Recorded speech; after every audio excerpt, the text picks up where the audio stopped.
चुनावों में फेल और आरोपों वाला खेल ये साफ साफ यहां पर दिखाई दे रहा है। जिस तरीके से राहुल गांधी की ओर से तमाम सवाल खड़े किए गए हैं चुनाव आयोग को लेकर के। देखिए 2022 की शुरुआत में पंजाब, गोवा, उत्तराखंड समेत यूपी में चुनाव हुए और यहां पे क्या हुआ, चुनाव से कुछ दिन पहले ही राहुल गांधी नानी से मिलने के लिए इटली गए थे।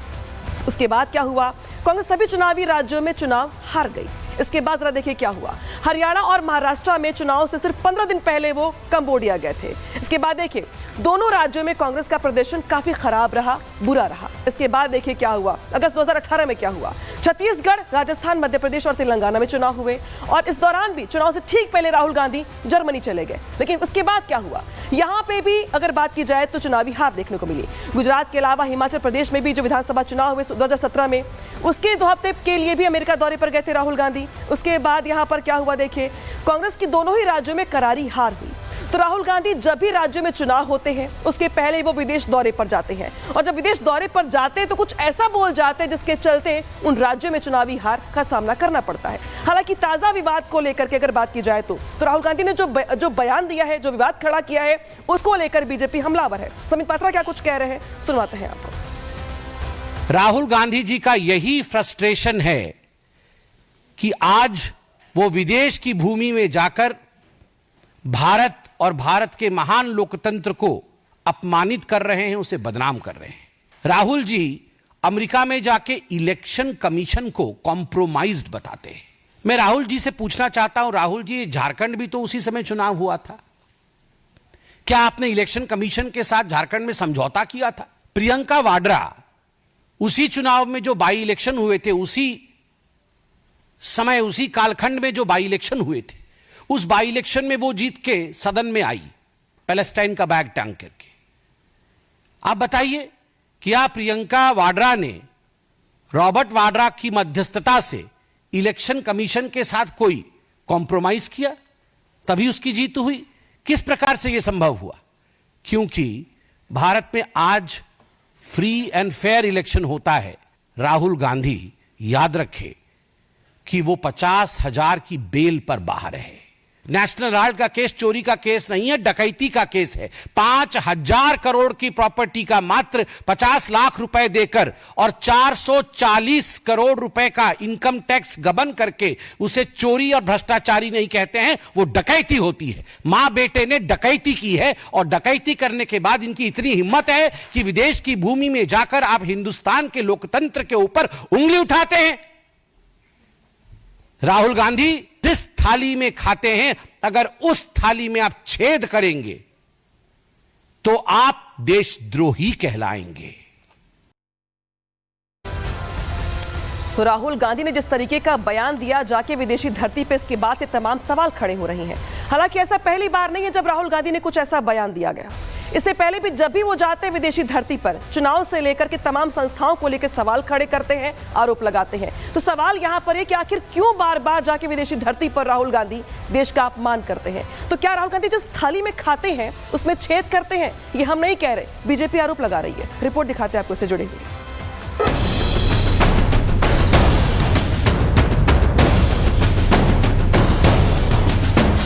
राहुल का विदेश दौरा, सामने आया देश विरोधी चेहरा। बार बार चुनावों में हुए फेल, राहुल गांधी का आरोप वाला खेल। राहुल के विदेशी टूर क्यों बन रहे सियासी विवाद के टूर?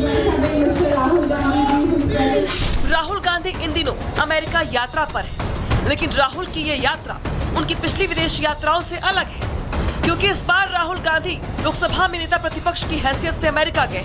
हालांकि इससे राहुल के विवादित बयान देने वाले रिकॉर्ड में कोई बदलाव नहीं आया है। वो वैसे ही देश विरोधी बयान दे रहे हैं, भारत की एजेंसियों पर विदेशी धरती से सवाल उठा रहे हैं, चुनाव को लेकर इलेक्शन कमीशन को घेर रहे हैं। अब तो राहुल ने अमेरिका में ऐसा बयान दे दिया है जिससे भारत में ही सियासत तेज हो गई है। महाराष्ट्र विधानसभा चुनाव की बात करते हुए राहुल आरोप लगा रहे हैं कि चुनाव आयोग ने समझौता कर लिया है। इस पर अब बीजेपी हमलावर है। करेंगे संविधान पर विदेश जाकर करेंगे संवैधानिक संस्थाओं का अपमान, यही राहुल गांधी की बन चुकी है पहचान। भारत की हर संस्था पर जाकर विदेशी धरती पर सवाल खड़े करना, सेना से प्रूफ मांगना विदेशी धरती से, ये दिखाता है कि कुछ लोग मोदी विरोध करते करते अब भारत के विरोध में उतर आए हैं और वो भी विदेशी धरती पर इस प्रकार की जुबान बोलते हैं। विदेश की धरती पर जाकर इस देश की घटनात्मक जनतंत्र संस्थाओं के ऊपर उंगली उठाना, ये मेरे दृष्टि से देशद्रोह के समान इस प्रकार की कृति है। बीजेपी तो राहुल के बयानों को एंटी नेशनल बता रही है, लेकिन शायद राहुल गांधी को यही देश विरोधी बयान पसंद आते हैं, तभी तो बार बार विदेशी धरती पर जाकर भारत के तौर तरीकों पर सवाल उठाते हैं। हालांकि ये पहली बार नहीं है जब राहुल गांधी का देश विरोधी चेहरा सामने आया हो। इससे पहले भी मई 2023 में राहुल गांधी अमेरिका की यात्रा पर थे। तभी राहुल गांधी ने कैलिफोर्निया में आरोप लगाया था कि आरएसएस और बीजेपी भारत की राजनीति के सभी साधनों को नियंत्रित कर रही है। सैन फ्रांसिस्को में दावा किया था कि गरीब और अल्पसंख्यक समुदाय के लोग आज भारत में असहाय महसूस कर रहे हैं। All the instruments that we needed to do politics in India, they were controlled by the BJP and the RSS. You know, people are threatened, cases are put on people, agencies are used on people. इतना ही नहीं, मार्च 2023 में राहुल गांधी ने United kingdom की यात्रा की थी। London में राहुल गांधी ने ये कहकर हंगामा मचा दिया था कि 2014 में बीजेपी सरकार के सत्ता में आने के बाद से भारत में अभिव्यक्ति की स्वतंत्रता का दमन किया गया है। उसी यात्रा के दौरान राहुल ने यह भी कह दिया था कि भारत में सांसद होना काफी कठिन है। ऐसे ही देश विरोधी बयान राहुल गांधी ने साल 2022 में दिया था, जब कैम्ब्रिज यूनिवर्सिटी में छात्रों को संबोधित करते हुए राहुल ने कहा था कि भारत एक राष्ट्र नहीं बल्कि राज्यों का संघ है। वहीं भारत के प्रधानमंत्री पर आरोप लगाया था कि मोदी के नजरिए में हमारी आबादी का एक बड़ा हिस्सा शामिल ही नहीं। Everybody knows, and it's been in the news a lot, that Indian democracy is under pressure, is under attack, right? I'm an opposition leader in India, and we are navigating that space. What's happening? The institutional framework, which is required for a democracy, parliament, the free press, the judiciary, just the idea of mobilization, just the idea of moving around, these are all getting constrained. So we are facing an attack on the basic structure of Indian democracy.